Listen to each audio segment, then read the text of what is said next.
খাঁটি মধু কারা কারা খান একটু হাত উঁচু করেন তো। প্রত্যেকে খাবেন, খুব উপকারী খাঁটি মধু। আচ্ছা, একটা ইন্টারেস্টিং জিনিস বলি। মধুর যে মৌচাক আছে না, মৌচাকে কিন্তু সিকিউরিটি গার্ড অফিসার আছে। যে ভাই আপনি কি করেন, এটা কি ক্যান্টনমেন্ট? হ্যাঁ, ক্যান্টনমেন্টের মতো। অনেকে বিভিন্ন কোম্পানির নাম নিতে চায় না, কয় যে পরিশোধিত মধু। পরিশোধিত মধু, বাপ মার ভালোবাসা যদি কয় পরিশোধিত ভালোবাসা, এটা কি হবে? ওইটা তো 100% অরিজিনাল, কিসের আর পরিশোধন করবে? মৌচাকের মধ্যে সিকিউরিটি গার্ড অফিসার থাকে। একটা মৌমাছি যখন আসে, আসার পরে তাকে চেক করে। এই যে এয়ারপোর্টে ঢুকলে যেমন মেটাল ডিটেক্টর দিয়ে চেক করে না, এরকম প্রত্যেকটা মৌমাছিকে আলাদা আলাদা করে চেক করে।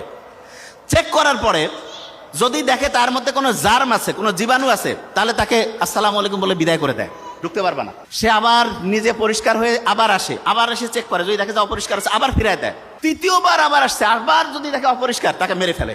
মারাত্মক। তার মানে এমন একটা সিকিউরিটি সিস্টেম মৌচাকের সিকিউরিটি অফিসাররা করছে, প্রত্যেক ফোঁটা মধু 100% অথেন্টিক পিওর। এবং আল্লাহ যে মধুর কথা বলছে, মধুর যে টেম্পারেচার নিয়ন্ত্রণের জন্য একটা স্পেশাল সিস্টেম আল্লাহ দিয়ে রাখছেন। আমাদের শরীরের জন্য 35-40 ডিগ্রি তাপমাত্রা খুব ভালো, 35-40 খুব ভালো। ঠিক তেমনি করে মধুটা তৈরি হইতে গেলে মৌচাকের মধ্যে 35 থেকে 40 ডিগ্রির টেম্পারেচার লাগে। এখন আপনার মাথায় একটা প্রশ্ন আসতে পারে যে গরমের সময় ধরা যাক যে সাহারা মরুভূমি, ওইখানেও মৌচাকের মধ্যে মধু হয়, তো ওইখানে তো টেম্পারেচার 50, ওইখানে 35-40 আসবে কি করে? আবার সাইবেরিয়ার মধ্যে ওইখানেও মধু হয়, সেইখানে দেখা যাচ্ছে যে 0 ডিগ্রি 20 ডিগ্রি, ওইখানে মধু হবে কিভাবে? শুনলে অবাক হবেন, মৌচাকের মধ্যে যে মৌমাছি আছে, সেই মৌমাছির মধ্যে এয়ার কন্ডিশন মেশিন আছে। কিরকম?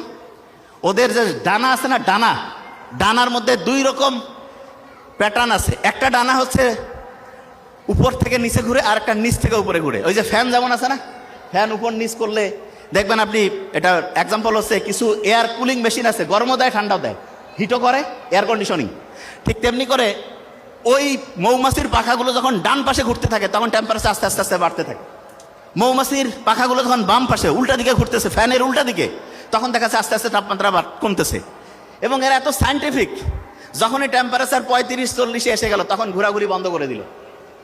মৌমাছির মধ্যে যে বুদ্ধি আল্লাহ দিছে, মানুষ যদি মৌমাছি নিয়ে গবেষণা করে, তাহলে দেখবে যে আল্লাহ উপর থেকে প্রত্যেকটা জিনিস মানুষের প্রয়োজন অনুযায়ী ডিজাইন করছে, প্রয়োজন অনুযায়ী।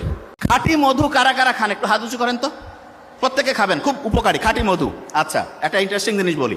মধুর যে মৌচাক আছে না, মৌচাকে কিন্তু সিকিউরিটি গার্ড অফিসার আছে। যে ভাই আপনি কি করেন, এটা কি ক্যান্টনমেন্ট? হ্যাঁ, ক্যান্টনমেন্টের মতো। অনেকে বিভিন্ন কোম্পানির নাম নিতে চায় না, কয় যে পরিশোধিত মধু। পরিশোধিত মধু, বাপ মার ভালোবাসা যদি কয় পরিশোধিত ভালোবাসা, এটা কি হবে? ওইটা তো 100%